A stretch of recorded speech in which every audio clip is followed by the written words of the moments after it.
Selamat hari Minggu, jemaat yang dikasihi dan diberkati oleh Tuhan.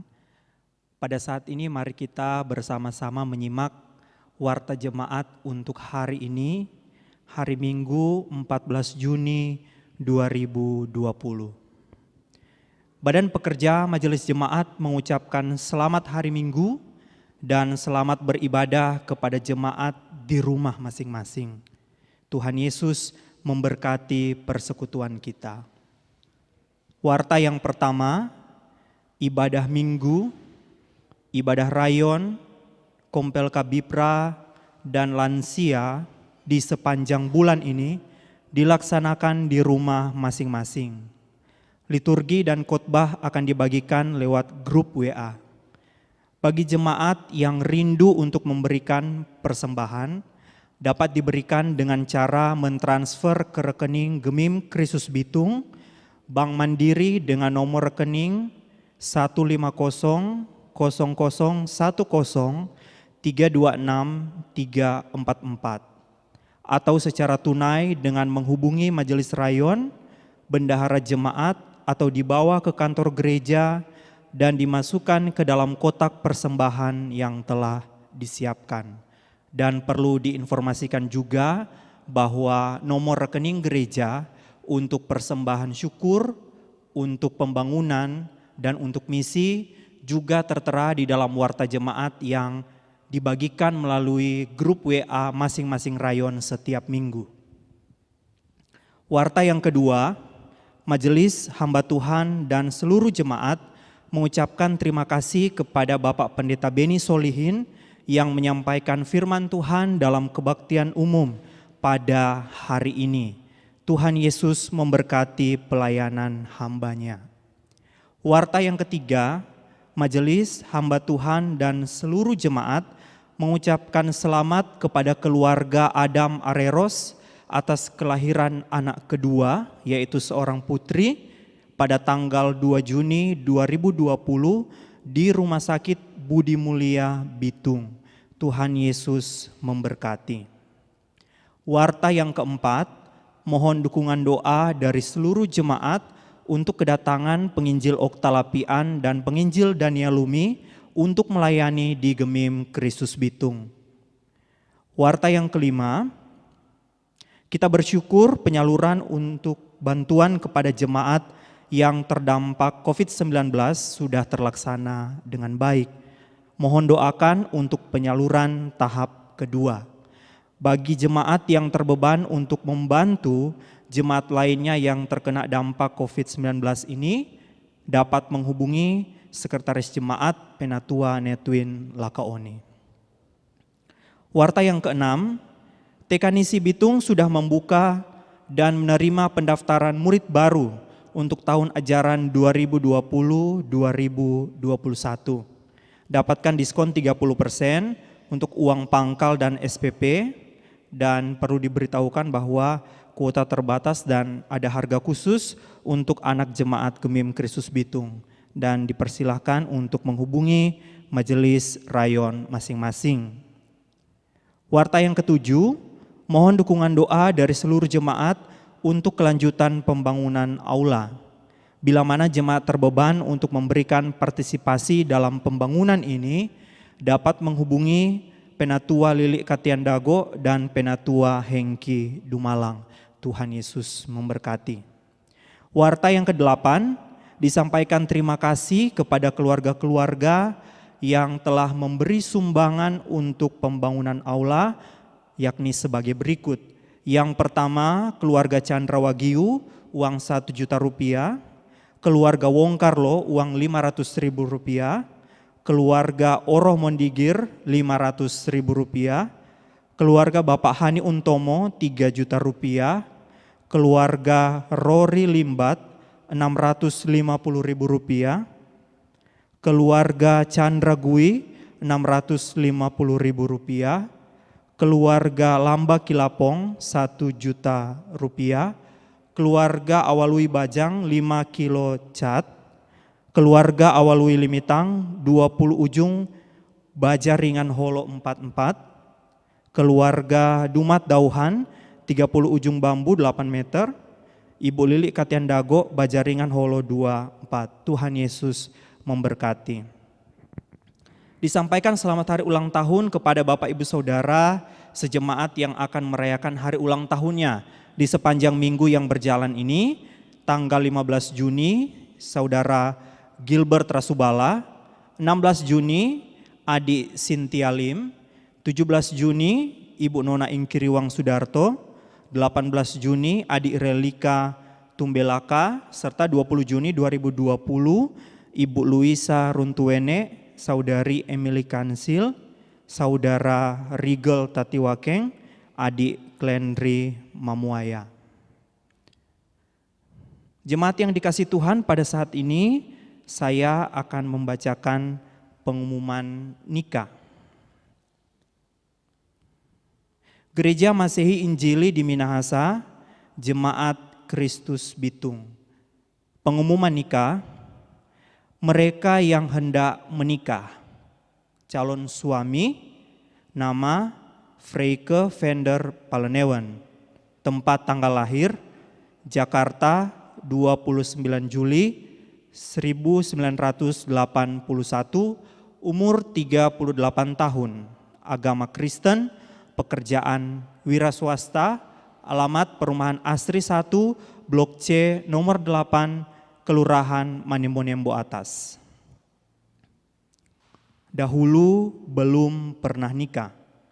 Calon suami adalah anak dalam nikah dari Bapak nama Gerrit Palenewen, umur 64 tahun, agama Kristen, pekerjaan pensiunan PNS, alamat Manimbonembo Atas.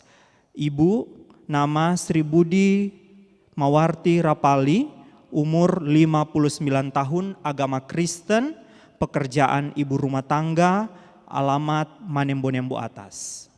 Calon istri nama Merliani Sanjaya, tempat tanggal lahir Poso 14 April 1993, umur 27 tahun, agama Kristen, pekerjaan wira swasta, alamat Kelurahan Pamona, Kecamatan Pamona, Puselemba, Kabupaten Poso.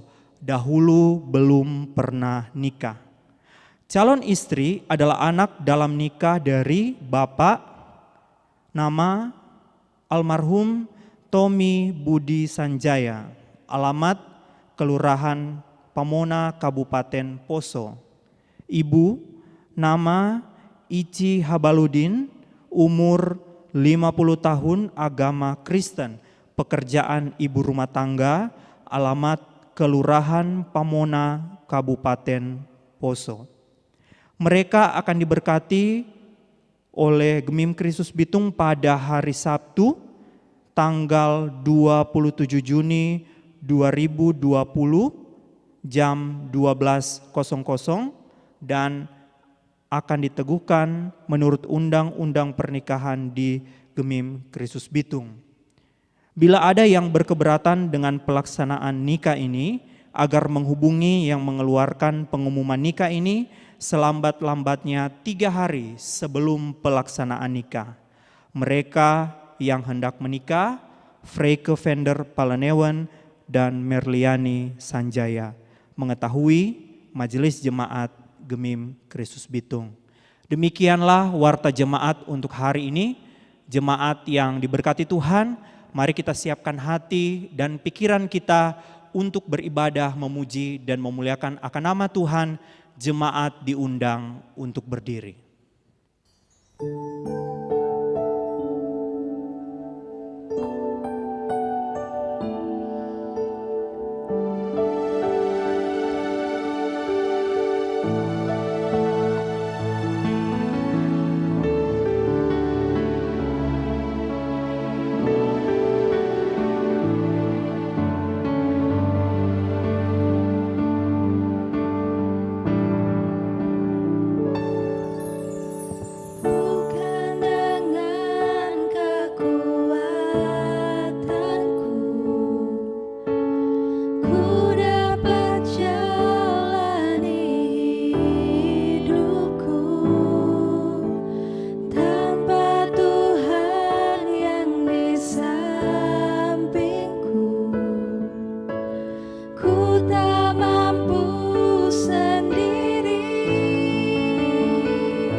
Jemaat dipersilahkan untuk duduk.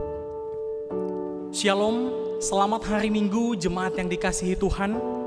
Kita sungguh bersyukur kalau kita masih boleh ada sampai dengan saat ini. Kita percaya bahwa semuanya itu bukan karena kekuatan kita, bukan karena kehebatan kita, namun semuanya itu karena anugerah Tuhan yang Tuhan berikan kepada kita, sehingga kita masih boleh ada sampai dengan saat ini.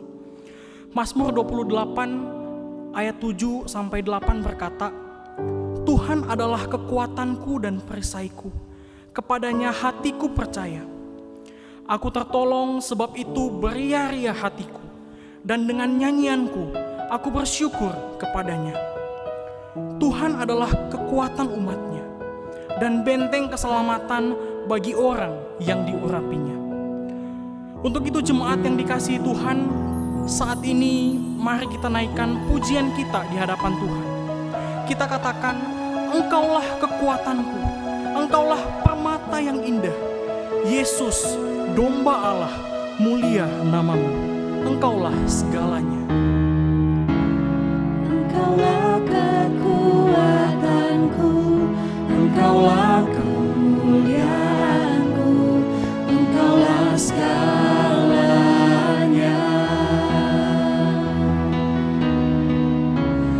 Engkau permata yang indah, takkan pernah ku lepaskan. Engkaulah segala. Yesus, domba Allah, mulia namamu.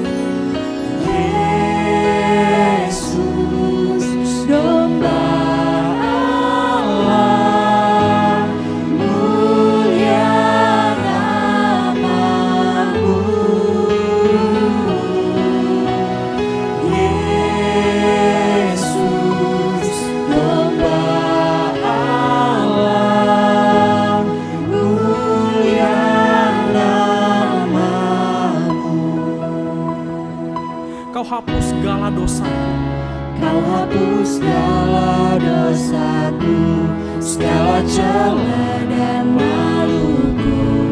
Engkaulah segalanya.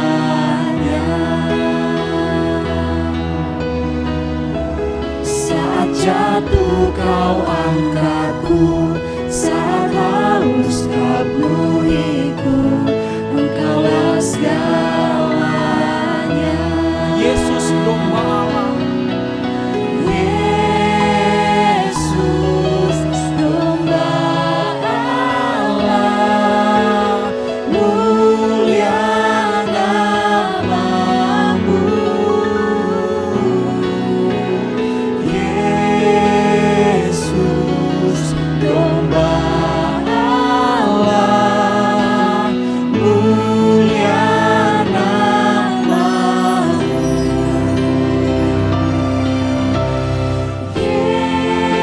Yesus domba Allah, mulia namamu.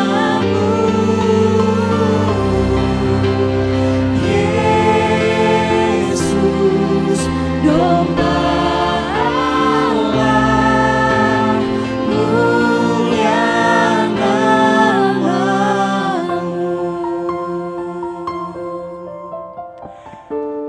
ibadah ini dimulai dengan suatu pengakuan bahwa pertolongan kita adalah dalam nama Tuhan yang menjadikan langit dan bumi, yang tetap setia sampai selama-lamanya dan yang tidak pernah meninggalkan pekerjaan tangannya.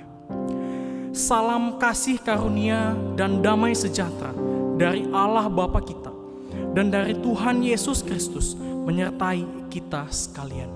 Amin. Tema ibadah kita pada hari Minggu ini adalah "Di manakah Engkau, ya Allah?" Dan nats pembimbing yang akan mengarahkan kita di dalam ibadah pada hari ini terambil dari Yesaya pasal 55 ayatnya yang ke-8 sampai 9. Yesaya pasal 55 ayatnya yang ke-8 sampai dengan yang ke-9. Sebab rancanganku bukanlah rancanganmu dan jalanmu bukanlah jalanku. Demikianlah firman Tuhan. Seperti tingginya langit dari bumi, demikianlah tingginya jalanku dari jalanmu dan rancanganku dari rancanganmu. Dan jemaat yang dikasihi Tuhan, di dalam setiap pengakuan hati akan pelanggaran dan kesalahan yang dinyatakan dengan jujur dan penuh kesungguhan, di sanalah damai sejahtera Allah dicurahkan bagi kita. Mazmur 103 ayat 11 sampai 12 berkata, "Tetapi setinggi langit di atas bumi, demikian besarnya kasih setianya atas orang-orang yang takut akan Dia. Sejauh timur dari barat, demikian dijauhkannya daripada kita pelanggaran kita." Bapak Ibu yang dikasihi Tuhan, sebelum kita menaikkan doa pengakuan kita di hadapan Tuhan, marilah bersama kita pujikan "Sejauh timur dari barat, Engkau membuang dosa."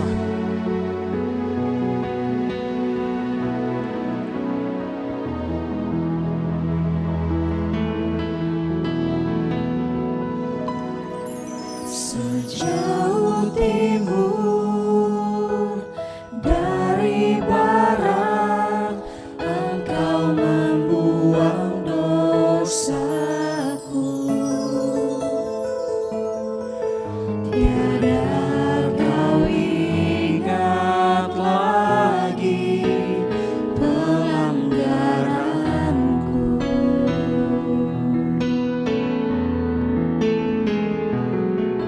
Jauh ke dalam tubir laut, Kau melemparkan dosaku. Tiada Kau perhitungkan kesalahanku. Betapa besar kasih pengampunan-Mu Tuhan. Betapa besar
timur, dari barat Engkau membuang dosaku.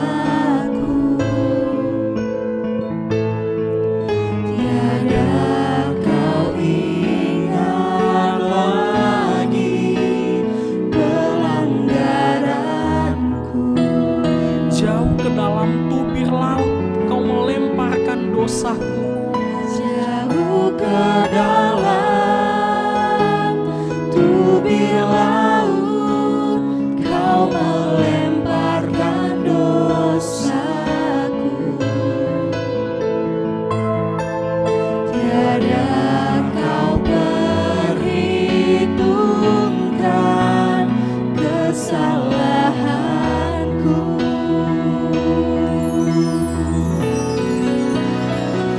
Betapa besar kasih pengampunan-Mu Tuhan. Tak Kau pandang hina hati yang hancur.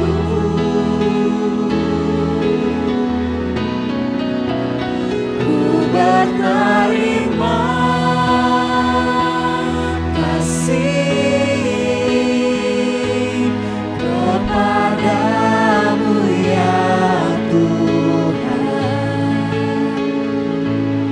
Pengampunan yang Kau beri, pulihkanku. Jemaat yang dikasihi Tuhan, saat ini mari kita ambil waktu sejenak di hadapan Tuhan. Kita tundukkan kepala kita di hadapan Tuhan. Kita datang kepada Tuhan, mengaku akan setiap kesalahan, akan setiap pelanggaran yang telah kita lakukan di hadapan Tuhan.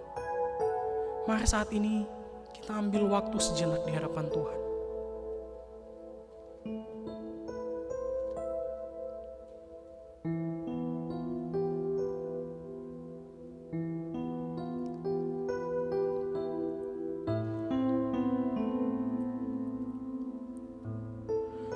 Bapa, kami sungguh bersyukur atas kasih pengampunan-Mu kepada kami. Terima kasih Tuhan, Engkau begitu baik dalam kehidupan kami. Engkau mengasihi kami. Terima kasih Engkau mau mati di atas kayu salib untuk menebus akan setiap pelanggaran, akan setiap dosa yang kami lakukan. Ampuni kami Tuhan, jika mungkin di sepanjang hari ini, atau mungkin di sepanjang hari yang kami lalui, ada begitu banyak hal yang kami lakukan yang menyakiti hati Tuhan. Saat ini kami datang di hadapan Tuhan. Kami mohon ampun akan setiap kesalahan, akan setiap pelanggaran yang kami lakukan di hadapan-Mu Tuhan. Mungkin kami menyakiti hati keluarga kami, suami kami, istri kami, anak-anak kami. Ampuni kami Tuhan. Terlebih juga mungkin kami menyakiti hati-Mu Tuhan. Ampuni kami Bapa. Kami yakin, kami percaya bahwa ketika kami datang di hadapan Tuhan, mengaku akan setiap kesalahan, akan setiap pelanggaran yang kami lakukan, maka Engkau akan mengampuni kami Tuhan. Terima kasih Tuhan untuk kebaikan-Mu, untuk kasih pengampunan yang Kau berikan kepada kami. Ini doa kami, di dalam nama Tuhan Yesus kami bawa doa ini. Amin. Inilah berita anugerah bagi setiap kita yang dengan sungguh-sungguh mengaku dosanya di hadapan Allah. 1 Yohanes 1 ayat ke-9 berkata, jika kita mengaku dosa kita, maka Ia adalah setia dan adil, sehingga Ia akan mengampuni segala dosa kita dan menyucikan kita dari segala kejahatan. Dan petunjuk hidup baru terambil dari Efesus 4 ayatnya yang ke-32 yang berbunyi demikian. Tetapi hendaklah kamu ramah seorang terhadap yang lain, penuh kasih mesra dan saling mengampuni, sebagaimana Allah di dalam Kristus telah mengampuni kamu. Jemaat yang dikasihi Tuhan, marilah saat ini kita memuji, meninggikan Tuhan Allah kita. Dia sungguh amat baik dan mengasihi kita. Untuk itu sebagai respon karena kasih-Nya yang begitu besar dalam kehidupan kita, yang telah mengampuni segala dosa kita, saat ini mari kita menaikkan pujian KPPK nomor 27, Kasih Allah amat besar yang tak dapat kulukiskan. Kasih Allah amat besar yang tak dapat kulukiskan, lebih tinggi dari bintang, lebih dalam dari lautan. Meski Adam telah berdosa, yang mengutus anaknya, agar kita damai dengannya, dosa diampuninya. Kasih Allah tak terduga, tinggi dalam dan luas, tetap teguh tak berubah sampai selama-lamanya. Dengan langit sebagai kertas, batang pohon sebagai pena, begitulah kasih Allah yang tak terduga di dalam kehidupan kita.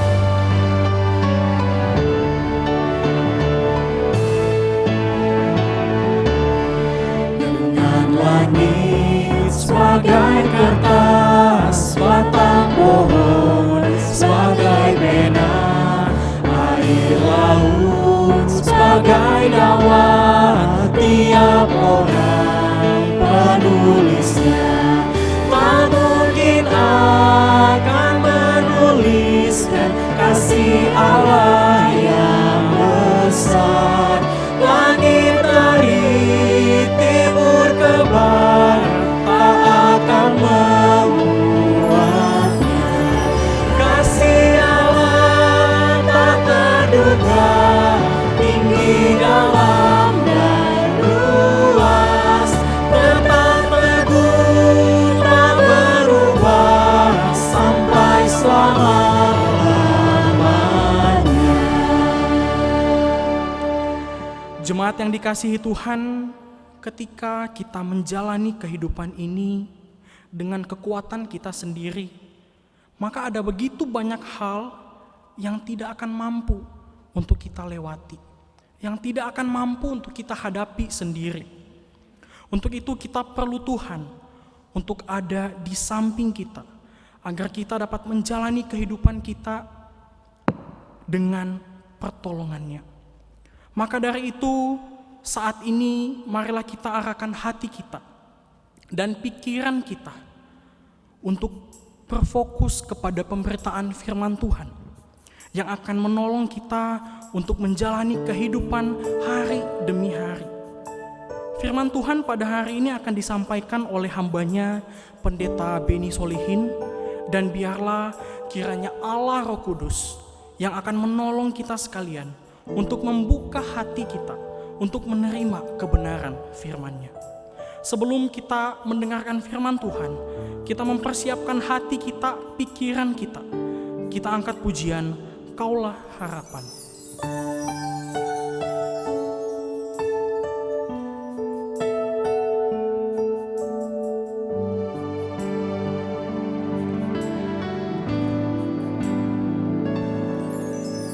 Bukan dengan kekuatanku ku dapat jalani hidupku,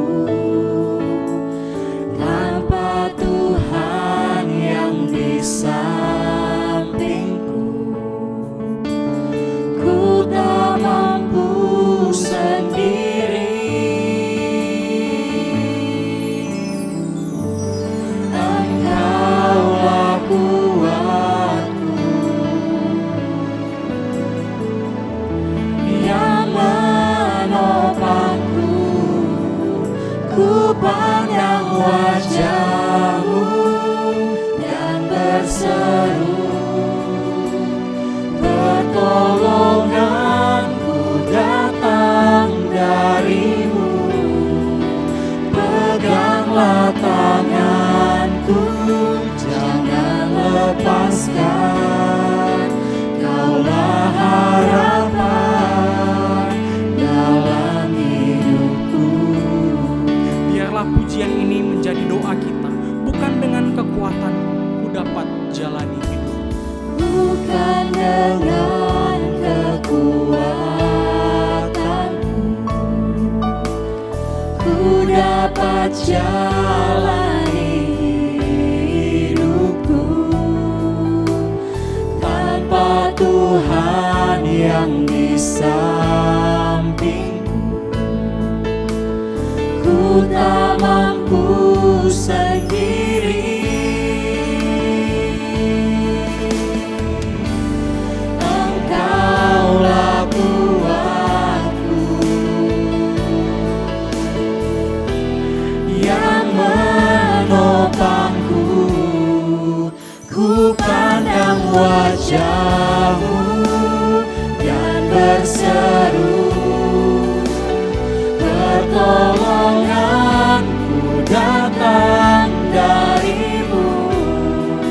Peganglah tanganku, jangan lepaskan. Kaulah harapan dalam Kaulah harapan dalam hidupku. Kaulah harapan dalam Kaulah harapan dalam hidupku Tuhan. Kaulah harapan dalam hidupku. Kepada hambanya dipersilahkan.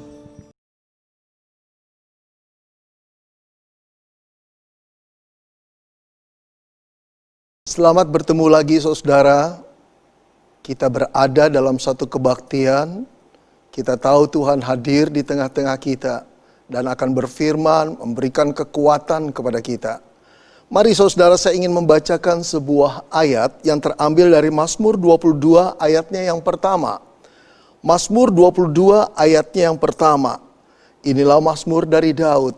Dia berkata demikian, Allahku, Allahku, mengapa engkau meninggalkan aku? Aku berseru, tetapi engkau tetap jauh dan tidak menolong aku.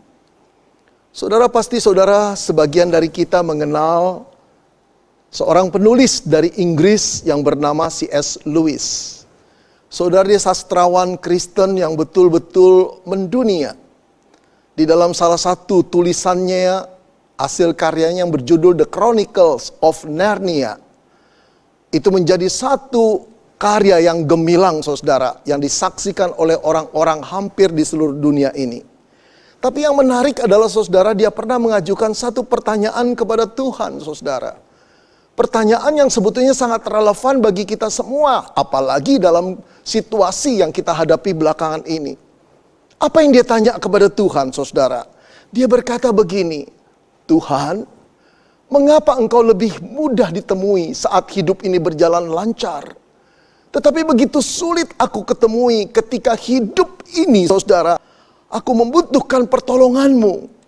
Kenapa Tuhan? Saudara yang dikasihi Tuhan, saya yakin ada banyak orang yang mengiyakan perkataan daripada C.S. Lewis ini.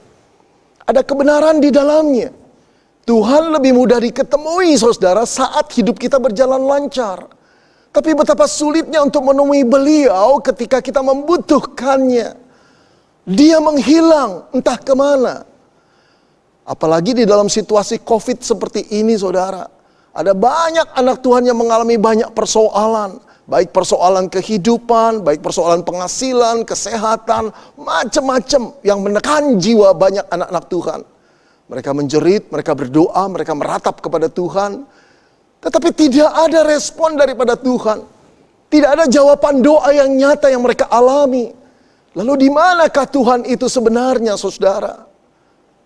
Saudara-saudara, mungkin saja pertanyaan itu menjadi pertanyaan saudara saat belakangan ini. Karena memang itulah yang dihadapi oleh kebanyakan orang pada umumnya. Saudara, saya kenal seorang anak Tuhan. Ia dan istrinya merupakan pelayan-pelayan Tuhan yang mendedikasikan hidupnya sepenuhnya bagi kemuliaan Tuhan. Saudara, walaupun sepasang suami istri ini hanya karyawan biasa dan gajinya juga pas-pasan, saudara, tetapi mereka sungguh-sungguh hidup dengan pengucapan syukur dan melayani Tuhan sebagai WL di gereja mereka. Saudara, satu kali ada kabar berita bahwa perusahaan di mana sang suami bekerja, saudara, akan mengadakan pemberhentian sementara beberapa pegawai karena kasus COVID-19. Oh saudara, sang suami berdoa kepada Tuhan agar ia dihindari dari pemutusan pekerjaan ini. Tetapi apa kenyataannya, saudara? Ketika pengumuman itu keluar, namanya tercantum di daftar orang yang harus dirumahkan. Saudara, terpukullah dia. Namun jauh lebih terpukul, saudara, ketika dia pulang, ternyata istrinya juga mendapat perlakuan yang sama di perusahaannya. Saudara-saudara, betapa menakutkannya jalan hidup mereka di depan. Sudah terbayang, saudara, bulan depan mereka harus membayar kontrak rumah. Ada 13 kali cicilan motor yang harus mereka bayar. Masih 13 kali. Belum cicilan TV, belum biaya hidup, belum dukungan buat orang tua mereka. Oh saudara-saudara yang dikasih Tuhan, terbayanglah kesulitan-kesulitan yang akan mereka alami. Belum genap 3 bulan, saudara. Kesulitan itu benar-benar menjadi-jadi. 3 bulan tanpa penghasilan sungguh merupakan badai yang begitu berat di dalam kehidupan mereka. Mereka menangis kepada Tuhan, mereka meratap, mereka berdoa, mereka berseru, Tuhan tolong kami. Tapi Tuhan tidak menjawab, saudara. Tuhan tidak berespon, Tuhan tidak membuat jalan keluar. Mereka mengeluh seolah-olah mereka ingin berteriak, di mana engkau Allahku? Di mana engkau? Tolong kami. Saudara-saudara yang dikasihi Tuhan, apakah pertanyaan itu juga relevan bagi saudara? Saat belakangan ini jiwa saudara terhimpit oleh berbagai persoalan. Engkau meratap, engkau menjerit, engkau berdoa, engkau berseru kepada Tuhan agar Tuhan menolongmu.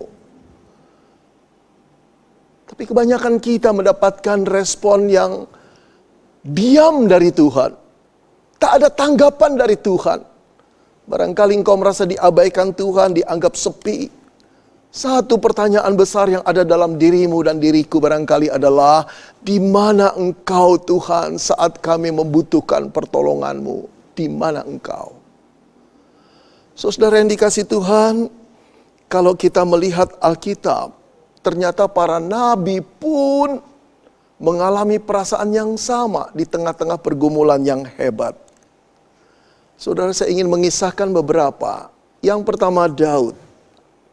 Saudara, sejak Daud hendak dibunuh oleh Saul, raja Israel yang pertama, karena iri hatinya, dimanapun dia ada, dia diburu oleh tentara kerajaan Israel.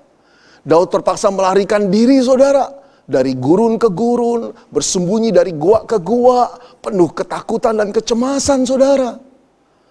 Saudara, di dalam kefrustasian Daud, letih, lesu jiwa dan fisiknya, dia berseru kepada Tuhan, Allahku, Allahku, mengapa engkau meninggalkan aku?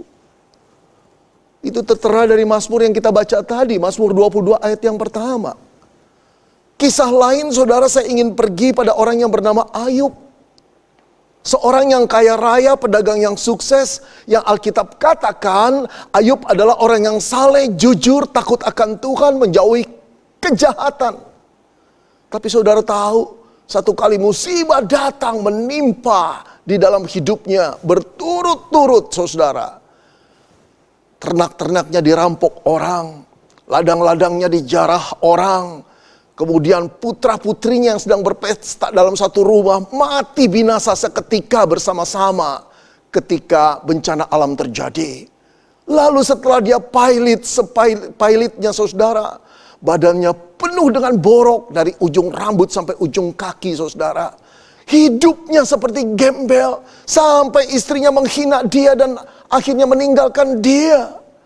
Saudara, di tengah kefrustasian Ayub, Ayub mencari Allah, Ayub memohon kepada Allah, Ayub menjerit kepada Allah. Namun di mana Allah?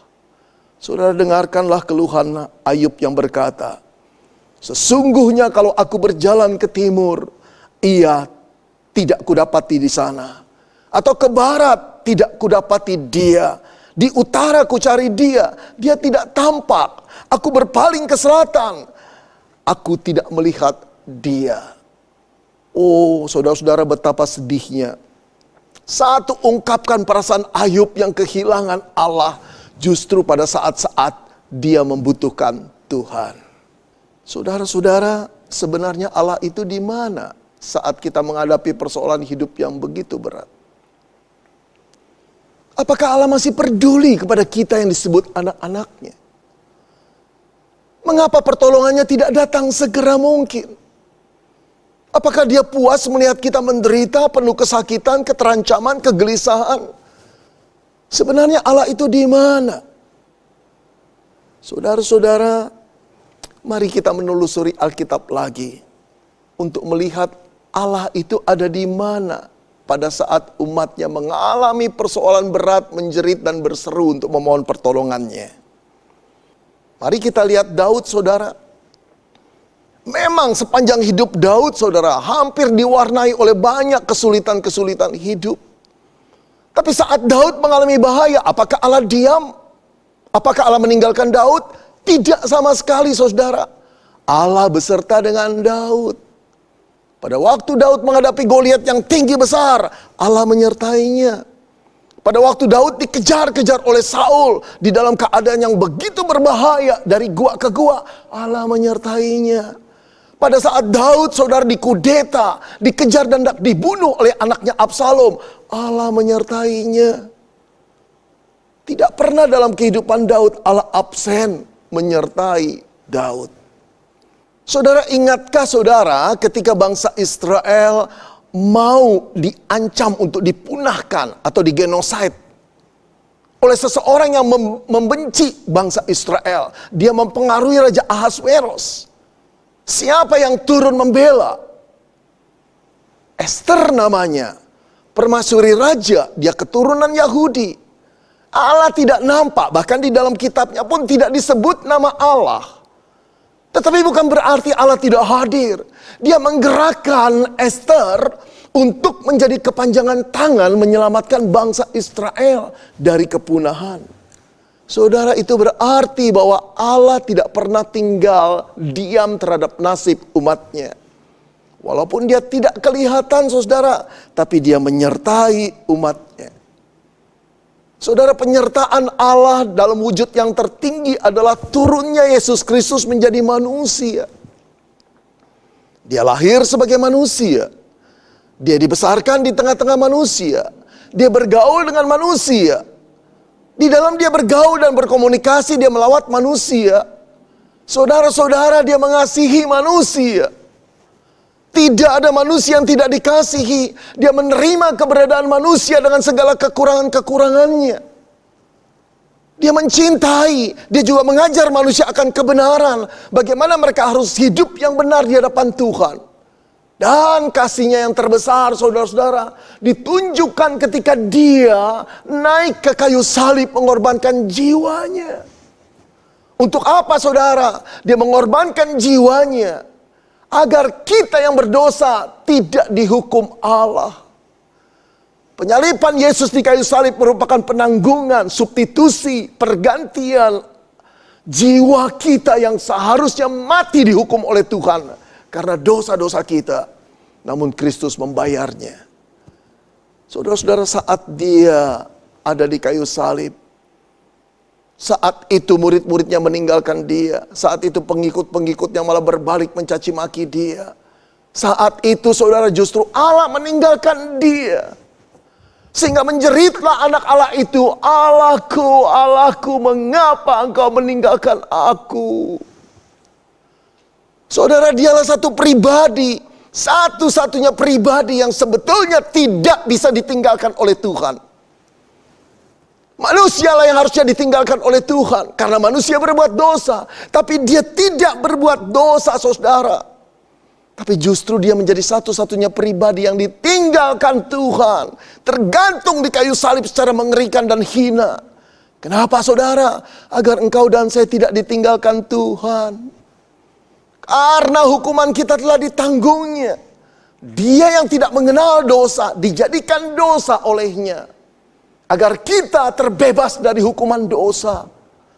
Saudara-saudara, itu bukti penyertaan Allah. Sampai Allah Bapa rela untuk terpisah dari anaknya. Agar kita terus disertai oleh Tuhan. Saudara yang dikasihi Tuhan, ketika kita mengalami kesulitan, ketika doa-doa kita tidak terjawab, ketika nampaknya Allah tidak berespon dengan ratapan dan seruan kita, itu bukan berarti Dia tidak menyertai kita. Saudara, walaupun kita tidak bisa melihat hadirat Tuhan, tapi bukan berarti Tuhan tidak hadir. Tuhan tetap hadir dalam kehidupan umatnya, saudara-saudara. Oh saudara, mari. Ketika kita punya HP kehabisan pulsa, kita on, kita lihat sudah tidak bisa connect dengan wifi internet kita. Lalu kita mulai klik icon wifi. Di sana banyak tulisan-tulisan saudara wifi orang lain. Barangkali ada yang namanya metafor. Ada juga signal wifi yang namanya separuh jiwaku. Ada lagi belahan cintaku. Macam-macam lah. Nah saudara, percayakah saudara bahwa di balik signal itu ada power? Di balik signal itu ada pribadi yang memilikinya. Nggak kelihatan. Tapi ketika pribadi itu mengizinkan saudara dan saya masuk ke wifi-nya, kita mendapat signal. HP kita hidup kembali. Ketika HP digerakkan oleh signal yang tidak nampak saudara, maka engkau dan saya bisa mencari informasi apa yang tidak kita tahu jadi tahu. Jalanan yang kita tidak tahu menjadi jelas dibimbing oleh HP kita, gadget kita.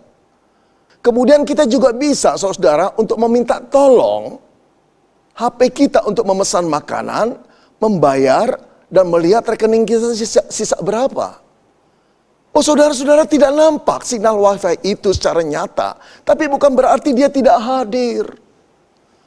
Saudara, hal yang sama ketika kita berdoa menjerit kepada Allah, kita tidak merasa hadirat Allah. Tapi bukan perasaan kita sekarang yang harus kita andalkan. Pengetahuan kita tentang Allah, bahwa Dia adalah pencipta alam semesta, bahwa Dia adalah roh, bahwa Dia adalah Allah yang tidak pernah meninggalkan ciptaannya. Dia tetap memelihara bersama dengan ciptaannya. Dia tidak pernah meninggalkan ciptaannya. Bahkan Dia memberikan Yesus Kristus untuk Allah yang Immanuel itu tetap menjadi bagian kita dan hadir dalam hidup kita. Saudara, sampai Paulus berkata tidak ada satupun yang bisa memisahkan dari kasih kita dari kasih Kristus. Tidak. Penderitaan, ketelanjangan, kekurangan, apapun tidak. Bahkan kematian pun tidak. Saudara-saudara, masih kurangkah engkau percaya bahwa Allah tidak pernah meninggalkan kita? Jadi di mana Tuhan pada waktu kita menghadapi penderitaan, berdoa dan berseru dan Dia tidak menjawab? Dia hadir. Dia mendengar doamu. Dia tahu kesulitanmu. Karena Dia ada pada saat engkau berdoa. Dia memandangmu, Dia menilikmu. Oke Pak, saya boleh mengakui bahwa Tuhan itu hadir dalam kehidupan saya. Barangkali ada orang yang berkata begitu. Atau pikiran saudara berjalan seperti itu. Lalu saudara lanjutkan, tapi masih ada satu pertanyaan Pak yang memburu di kepala saya. Kalau Tuhan hadir, mendengar doa dan melihat kesulitan saya, mengapa Dia tidak segera menolong Pak? Coba Bapak jawab pertanyaan itu. Kalau Tuhan hadir melihat kesulitan saya, mendengar doa saya, kenapa Dia tidak segera menolong? Kenapa Dia berlama-lama? Apakah dia senang melihat orang stres, gelisah, penuh ketakutan, kesakitan, dan penderitaan? Saudara-saudara, apa yang menjadi pertanyaan saudara telah menjadi pertanyaan saya sekian lama. Kalau Allah hadir, kenapa dia tidak segera menolong? Saudara-saudara, kalau kita melihat Alkitab, kita harus mengakui bahwa Allah seringkali menolong umatnya berlambat-lambat memang. Kita harus mengakui itu. Saya tunjukkan pada saudara. Ketika orang-orang Israel berada di Mesir, mereka terjajah, dipekerjakan rodi, dipaksa, bahkan anak-anak mereka pernah dibunuh. Saudara, berapa lama mereka menderita sampai Allah menolongnya? 400-an tahun. Kita bertanya, kenapa Allah selama itu setelah banyak korban jatuh, kenapa Allah tidak segera menolong?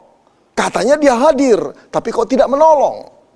Saudara-saudara, mengapa Allah tidak menolong Israel di Mesir sampai 400 tahun kemudian? Jawabnya kita tidak tahu dan tidak ada seorang pun yang tahu. Mari saya perlihatkan lagi saudara. Ketika bangsa Israel dijajah di Babel, sebagai orang-orang jajahan yang terbuang di sana, kehidupan mereka tidak nyaman, tidak senyaman kampung halaman mereka, bukan? Mereka menjerit kepada Tuhan ketika mereka terancam untuk digenosid, saudara. Sampai Allah membebaskan mereka. Berapa lama Allah membebaskan mereka? 70 tahun. Kenapa begitu lama? Kenapa tidak 7 tahun? Kenapa tidak 7 bulan? Kenapa tunggu 70 tahun? Seolah Allah itu memang berlama-lama dan menikmati kesulitan umatnya. Saudara-saudara, mengapa Allah begitu lama menolong umatnya?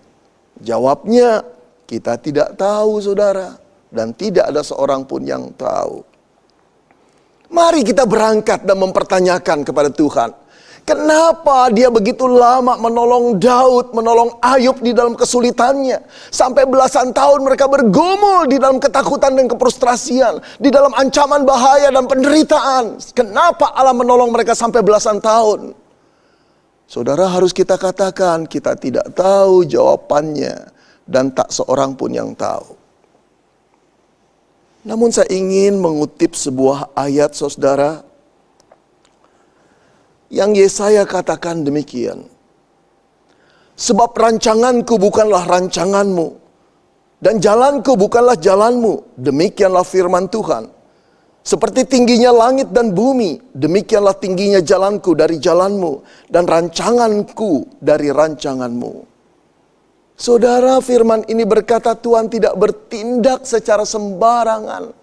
Asal-asalan, tanpa perencanaan. Dia juga tidak bertindak secara intuitif. Seperti seorang seniman yang hanya berkarya kalau datang inspirasi.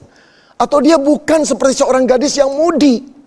Yang hanya mau melakukan sesuatu yang sesuai dengan tergantung perasaannya. Tidak sama sekali saudara. Allah adalah Allah yang terencana. Allah adalah Allah yang berhikmat. Allah adalah Allah yang pandai. Allah adalah Allah yang maha bijak saudara.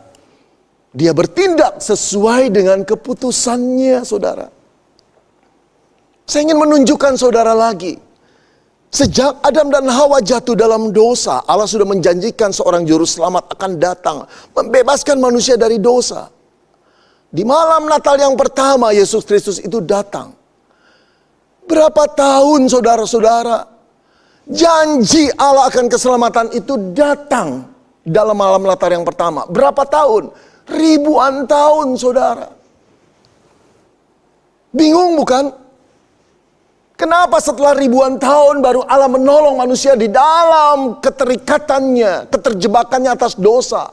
Setelah begitu banyak manusia menjadi korban dosa dan keganasannya. Jawabnya adalah kita tidak tahu dan tak seorang pun yang tahu saudara. Namun Galatia 4 ayat 4 berkata, tetapi setelah genap waktunya, maka Allah mengutus anaknya yang lahir dari seorang perempuan dan takluk kepada hukum Taurat. Setelah genap waktunya, waktu siapa saudara? Waktu Tuhan. Bukan waktu kita. Di dalam waktu Tuhan tertera juga, saudara, terkandung di dalamnya, di dalam perencanaan Tuhan, bukan perencanaan kita. Di dalam jalan Tuhan, bukan jalan kita. Oh saudara-saudara, inilah yang kita harus maklumi. Bahwa Allah bukan pribadi yang bertindak asal-asalan tanpa perencanaan. Bukan intuitif, bukan mudi, tapi segala sesuatu telah Dia hitung sesuai dengan hikmatnya. Saudara, sampai Paulus berkata, oh alangkah dalamnya kekayaan, hikmat dan pengetahuan Allah. Sungguh tak terselidiki keputusan-keputusannya, dan sungguh tak terselami jalan-jalannya. Sebab siapakah yang mengetahui pikiran Tuhan, atau siapakah yang pernah menjadi penasihatnya? Saudara, Paulus mengakui keputusan-keputusan Allah tidak terselami. Saudara, saat manusia itu bangga ketika bisa menghitung berbagai faktor dalam mengambil keputusan. Saudara, Allah bukan cuma tahu beberapa faktor atau belasan faktor. Allah mengetahui jutaan faktor yang tidak dipertimbangkan manusia dalam mengambil satu keputusan. Jutaan faktor. Bahkan yang lebih luar biasa, Dia bisa menggerakkan, mendesain faktor-faktor itu untuk bekerja sesuai dengan apa yang Dia putuskan. Karena apa, saudara? Karena Dia Allah yang Maha Kuasa. Karena Dia Allah yang Maha Bijak. Lalu dalam keberadaan Allah seperti ini, adakah Allah memerlukan penasihat? Seperti Dia kekurangan hikmat. Oh saudara, kita harus malu bahwa kita tidak layak dibanding Allah. Saudara-saudari, Yesaya berkata Dia adalah penasihat ajaib. Dia penasihat ajaib. Apakah memerlukan penasihat? Saudara-saudara, jadi pada waktu Allah menahan-nahan atau merasa kita merasa Allah berlambat-lambat menolong. Saudara-saudara, itu bukan karena Allah tidak punya rencana. Tapi justru karena Dia merencanakan dengan matang, Dia tahu kapan harus menolong kita. Atau bahkan saya katakan, kapan menolong, kapan tidak menolong. Kalau menolong, kapan waktunya. Kalau tidak menolong, bagaimana nanti akibatnya. Tuhan sudah baca semua itu sesuai dengan rencananya. Kalau begitu saudara, mari kita jawab pertanyaan. Mengapa Allah berlama-lama menolong kita? Mengapa Allah tega membiarkan kita menderita di dalam situasi-situasi yang menjepit seperti belakangan ini? Jawabnya adalah, itulah kedaulatan Tuhan. Itulah kedaulatan Tuhan, saudara. Itulah hak prerogatif Tuhan. Satu hak yang Dia punyai, yang tidak perlu Dia konsultasikan kepada yang lain. Hanya Dia yang bisa mengambil keputusan sesuai dengan Dia. Kedaulatan Tuhan. Saudara, kita sudah mengenal istilah lockdown. Karena kasus pandemi ini, bukan? Nah, mari kita bertanya, saudara, siapakah di negara Indonesia ini yang berhak untuk memutuskan satu daerah, satu kota, satu provinsi itu untuk lockdown? Apakah bupati, wali kota, gubernur? Saudara, Presiden Jokowi menegaskan bahwa satu daerah lockdown atau tidak lockdown itu wewenang daripada pusat. Yang dimaksud tentu saja Presiden, saudara. Di bawah Dialah wewenang itu. Dialah yang berdaulat memutuskan. Dialah yang mempunyai hak prerogatif untuk memutuskan lockdown atau tidak lockdown. Karena itu orang-orang di bawahnya harus tahu diri. Boleh sih saudara-saudara, Presiden Jokowi itu diberikan informasi tentang keadaan di satu daerah seperti apa. Karena beliau tidak maha tahu, bukan? Karena beliau juga tidak tahu detailnya keadaan budaya situasi lokal setempat. Oleh karena itu perlu diberi informasi agar beliau mengambil kebijaksanaan atau keputusan yang tepat. Tetapi keputusan lockdown atau tidak lockdown itu adalah hak kedaulatan Presiden. Saudara yang dikasihi Tuhan, Apakah Allah akan menolong kita atau tidak? Kapan dia menolong kita atau tidak dari persoalan kita? Itu adalah kedaulatan Tuhan. Tapi berbeda dengan seorang presiden yang membutuhkan informasi tambahan supaya mengambil keputusannya tepat. Allah tidak memerlukan informasi tambahan supaya dia tidak salah mengambil keputusan. Allah tidak memerlukan penasihat supaya dia jangan gerasa-gerusu menolong orang. Kapan harus ditahan, kapan harus cepat. Tidak perlu. Karena dia adalah Allah yang maha tahu, saudara. Dia tahu segala hal yang tidak diketahui oleh manusia. Dia lebih tahu dari segala manusia yang terpandai. Dia punya data yang lebih lengkap daripada semua data apapun di seluruh dunia dikumpulkan. Karena dia pencipta alam semesta ini. Saudara-saudara, hargailah kedaulatan Tuhan. Kita boleh mengeluh. Kita boleh meratap. Kita boleh berseru. Kita boleh berdoa. Kita boleh menangis kepada Tuhan. Dan Tuhan tahu perasaan kita. Tapi akuilah dia bahwa dia berdaulat mengambil keputusannya atas diri kita. Saudara-saudara, sebelum COVID melanda Indonesia, barangkali saudara jarang dengar khotbah tentang kedaulatan Tuhan. Saudara, yang banyak saya dengar khotbah-khotbah di YouTube selalu berkisah tentang apa, saudara? Khotbah tentang berkat, kekayaan, kemakmuran, mujizat terjadi. Tanpa sadar, saudara, khotbah-khotbah seperti itu mendorong jemaat untuk meminta, mencari, menggedor pintu Tuhan agar mereka mendapatkan apa yang mereka inginkan. Saudara-saudara, beberapa pengkhotbah berkata, untuk mendapatkan lebih daripada Tuhan, bawalah persembahan lebih banyak lagi. Dengan demikian Allah yang tidak pernah berhutang akan melunaskan, bahkan menambahkan apa yang kamu beri. Saudara-saudara yang dikasihi Tuhan, tanpa sadar pula jemaat sedang diajarkan bagaimana cara menyetir Allah, memanipulir Allah, menggerakkan Allah. Apakah betul ajaran ini? Kalau gitu, itu bukan Allah yang berdaulat. Yang bisa dimanipulir, digerakkan, disetir oleh jemaat dengan pemberiannya, dengan doanya, dengan puasanya, dengan ritual agamanya. Saudara-saudara yang dikasihi Tuhan, setelah kasus COVID baru ternyata, saudara-saudara, bahwa pengajaran itu tidak benar sama sekali. Tidak ada persembahan, tidak ada pelayanan, tidak ada ibadah yang bisa memaksa Allah untuk menghilangkan COVID dalam dunia ini. Tidak ada. Tidak ada doa, tidak ada iman, tidak ada puasa, tidak ada penengkang-penengkingan untuk membuat COVID ini hilang dari muka bumi. Tidak ada minyak urapan, saudara, yang bisa mengusir COVID dan menangkal COVID dari tubuh anak-anak Tuhan orang Kristen. Tidak ada. Karena apa, saudara? Karena Allah tidak bisa dipaksa. Dia adalah Allah yang berdaulat. Bagian kita adalah let God be God. Biarkan Tuhan menjadi Tuhan.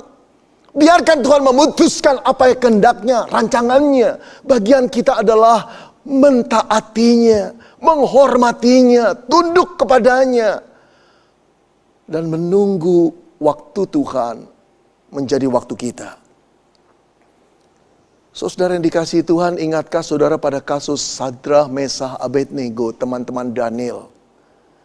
Ketika berada di Babel, di bawah kerajaan Babel, rajanya Nebukadnezar, yang menginginkan seluruh orang menyembah patung emasnya. Tapi Sadrah dan Mesah Abednego mengatakan tidak.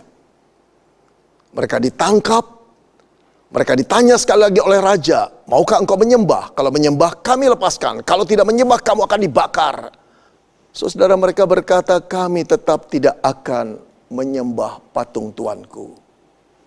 Saudara, raja marah sekali, memerintahkan pegawai-pegawainya untuk memanaskan tungku perapian 7 kali lipat lebih besar dari semula. Menakutkan sekali. Tapi bagaimana reaksi Sadrah, Mesah, Abednego? Mereka malah berkata demikian. Jika Allah kami yang kami punya sanggup melepaskan kami, maka Ia akan melepaskan kami dari perapian yang menyala-nyala itu.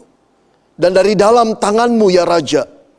Tetapi seandainya tidak, hendaklah Tuanku mengetahui ya Raja, bahwa kami tidak akan memuja dewa Tuanku. Dan tidak akan menyembah patung emas yang Tuanku dirikan itu. Oh saudara, inilah iman yang sejati. Iman yang tetap setia dalam keadaan apapun. Walaupun bukan cuma bahaya, kematian bisa tiba. Bagi orang percaya, apalagi kita yang telah diselamatkan di dalam Yesus, saudara. Kematian itu hanya pengantar kita bertemu dengan Yesus. Kematian itu tidak bisa dihindari. Tapi beruntunglah ketika kita mengalami kematian dengan iman di dalam Yesus. Karena Dia telah mengganti hukuman dosa kita, bukan?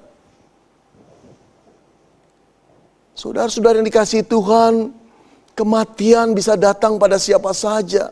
Dan satu kali kelak kita seorang demi seorang akan mendapat kematian itu.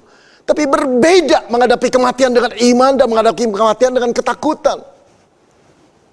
Ketika kematian itu datang dan kita tetap beriman.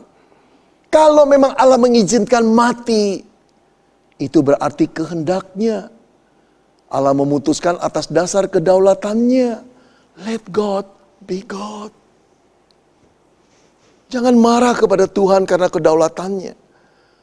Tapi kalau kedaulatannya memutuskan kita akan selamat, diancam seperti apapun, bahaya kematian berkali-kali pun menyerang kita, tetap saja kita akan hidup, bukan? Saudara-saudara, biarlah kita beriman kepada Tuhan. Sekarang mulai belajar tentang kedaulatan Tuhan. Akuilah Dia di dalam segala situasi. Boleh berdoa, boleh berseru, boleh berharap, tapi jangan paksa Tuhan. Jangan kau berpikir karena engkau beriman, karena engkau melayani Tuhan, karena engkau memberi persembahan, karena engkau berbakti kepada Tuhan, maka Tuhan akan mengabulkan doamu. Terserah Tuhan, suka-suka Tuhan, karena Dia Allahnya, bukan kita Allahnya Tuhan.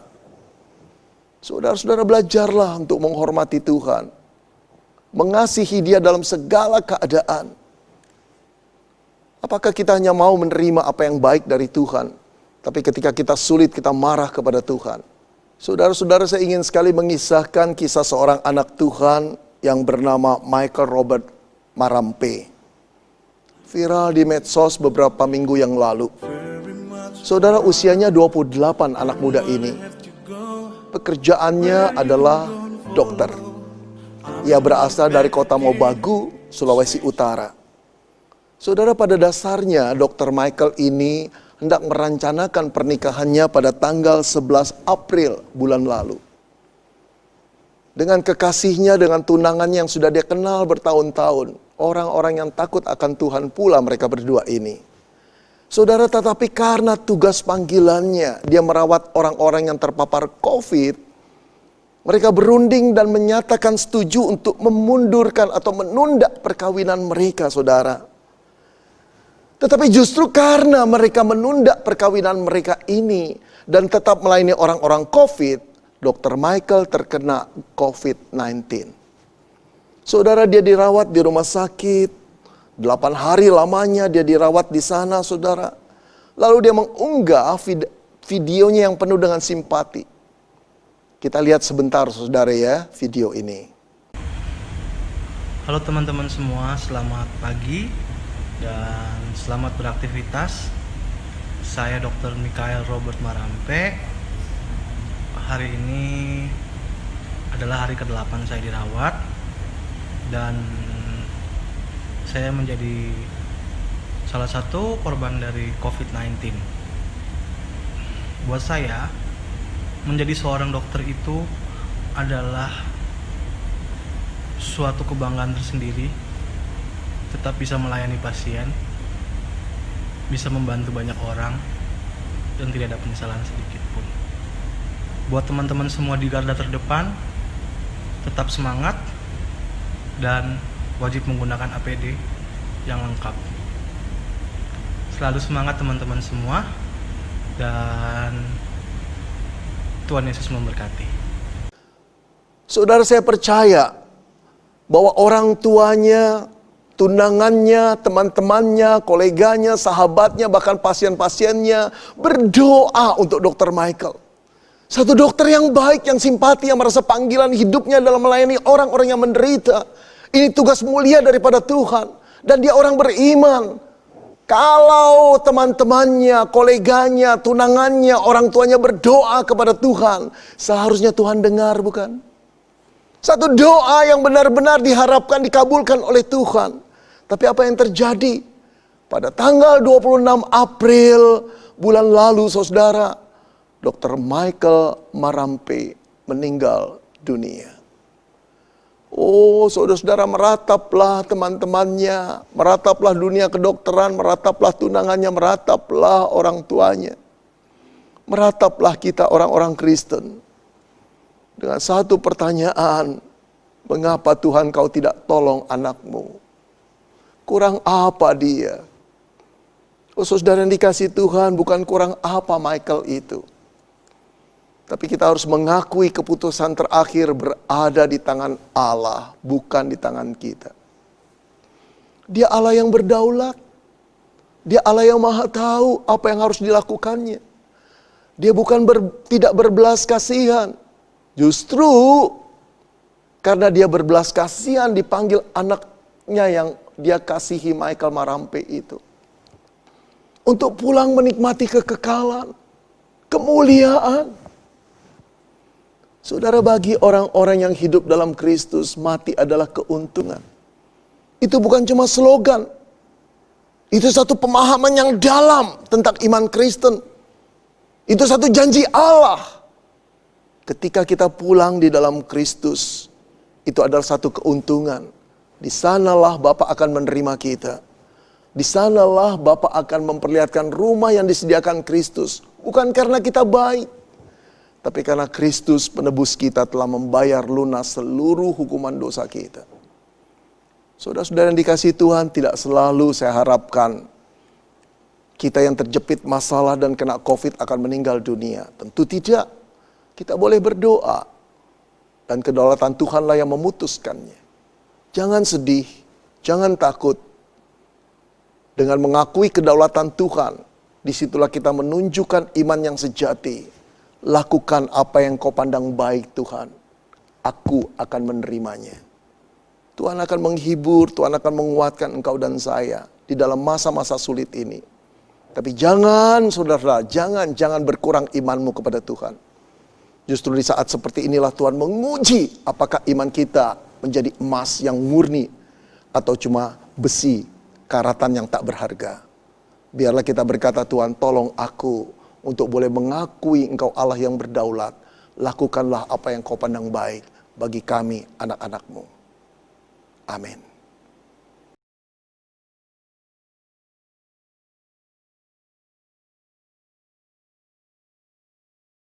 Jemaat dipersilahkan untuk bangkit berdiri. Jemaat Tuhan bersama-sama dengan umat Allah di segala zaman. Marilah kita ikrarkan pengakuan iman kita menurut pengakuan iman rasuli yang berbunyi demikian. Aku percaya kepada Allah, Bapa yang Maha Kuasa, Khalik langit dan bumi, dan kepada Yesus Kristus, anaknya yang tunggal Tuhan kita, yang dikandung daripada Roh Kudus, lahir dari anak darah Maria, yang menderita sengsara di bawah pemerintahan Pontius Pilatus, disalibkan, mati dan dikuburkan, turun ke dalam kerajaan maut. Pada hari yang ketiga, bangkit pula dari antara orang mati. Naik ke sorga, duduk di sebelah kanan Allah, Bapa yang Maha Kuasa. Dan dari sana ia akan datang untuk menghakimi orang yang hidup dan yang mati. Aku percaya kepada Roh Kudus, gereja yang kudus dan am, persekutuan orang kudus, pengampunan dosa, kebangkitan tubuh, dan hidup yang kekal. Amin. Jemaat dipersilahkan untuk duduk kembali. 2 Korintus 9 ayat yang ke-7 berkata, hendaklah masing-masing memberikan menurut kerelaan hatinya, jangan dengan sedih hati atau karena paksaan, sebab Allah mengasihi orang yang memberi dengan sukacita. Jemaat yang dikasihi Tuhan, marilah dengan tulus hati dan penuh sukacita kita membawa persembahan syukur kita kepada Tuhan Allah yang telah memberkati hidup kita sekalian. Bapak Ibu bisa mengirimkan persembahan melalui rekening gereja atau memasukkan amplop ke kantor gereja pada hari kerja. Bapak Ibu, sambil kita mempersiapkan persembahan kita nyanyikan PKJ nomor 242, Seindah Siang Disenari Terang.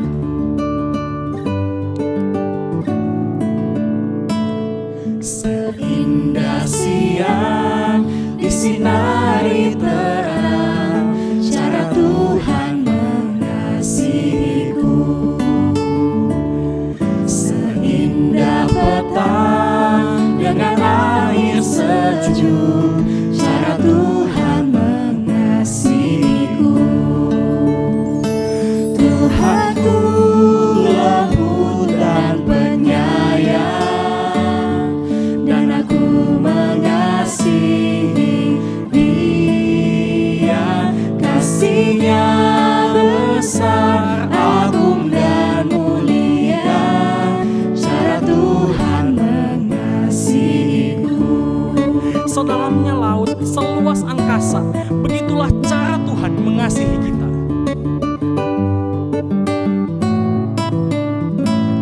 Sedalamnya laut, seluas angkasa, cara Tuhan mengasihiku.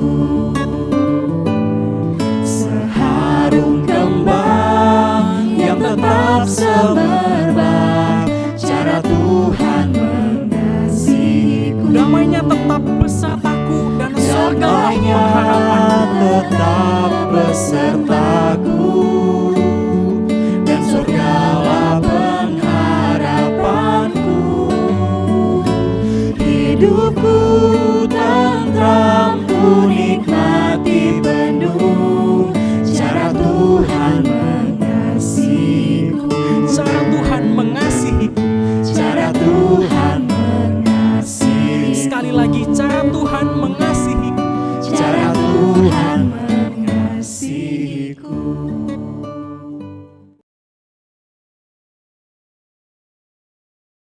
Mari kita berdoa. Bapa dalam sorga, kami sungguh bersyukur Tuhan di pagi hari ini. Kembali lagi kami boleh datang menyembah Tuhan. Kembali lagi kami boleh beribadah, memuji, memuliakan nama Tuhan. Walaupun di masa sekarang ini ya Tuhan, kami beribadah di rumah kami masing-masing. Tetapi hati kami sungguh-sungguh benar-benar boleh menyembah, memuji, memuliakan nama Tuhan. Terima kasih ya Bapa. Bapa di dalam surga, kami bersyukur untuk firman Tuhan yang boleh kami dengar di pagi hari ini. Biar kiranya Tuhan, firman Tuhan ini boleh menuntun kami, boleh menguatkan kami, boleh meneguhkan hati iman percaya kami kepadamu ya Tuhan.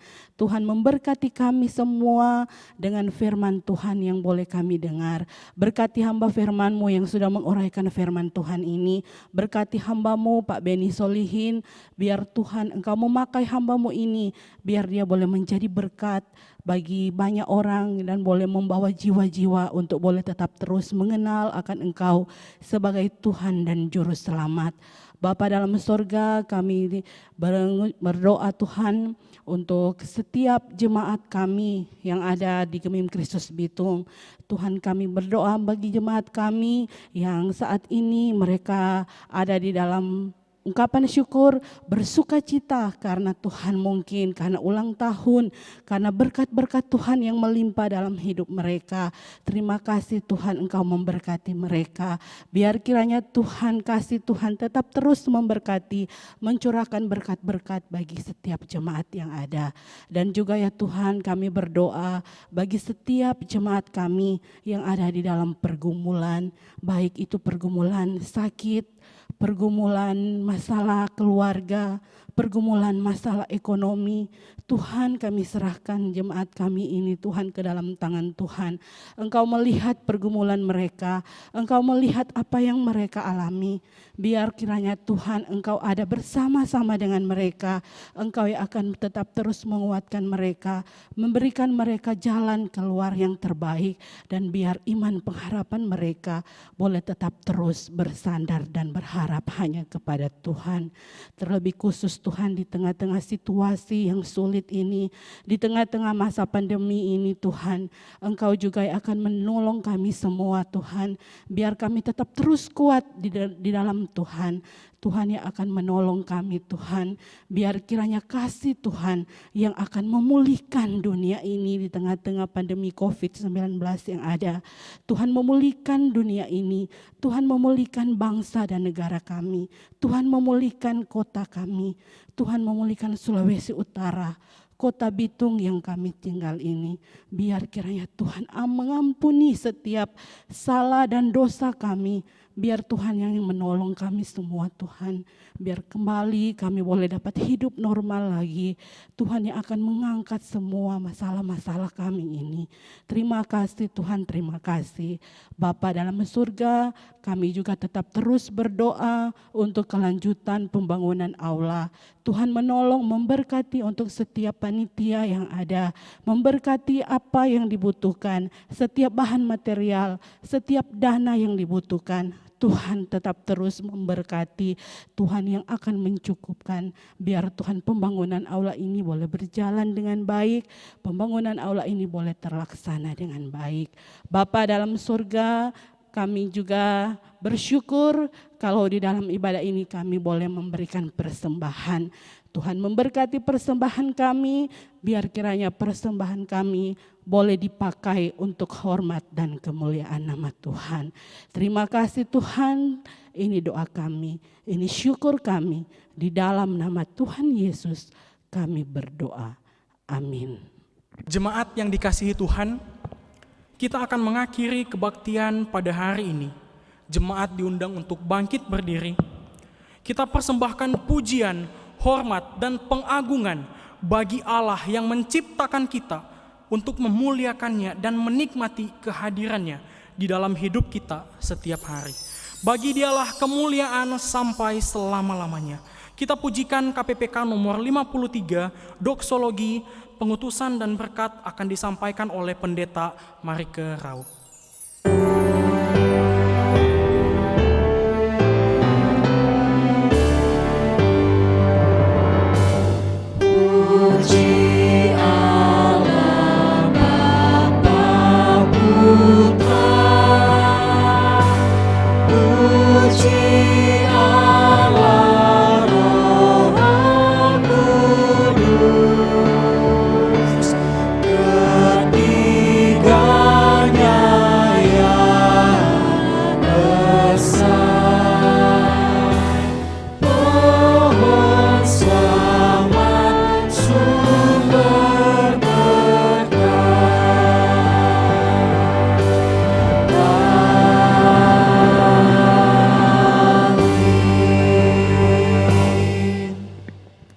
Sekalian, mari kita arahkan hati kita kepada Tuhan yang tidak pernah meninggalkan kita. Itu janjinya. Dan terimalah berkat Tuhan. Tuhan memberkati engkau dan melindungi engkau. Tuhan menyinari engkau dengan wajah-Nya dan memberi engkau kasih karunia. Tuhan menghadapkan wajah-Nya kepadamu dan memberi engkau damai sejahtera dari sekarang ini sampai selama-lamanya. Amin.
Tuhan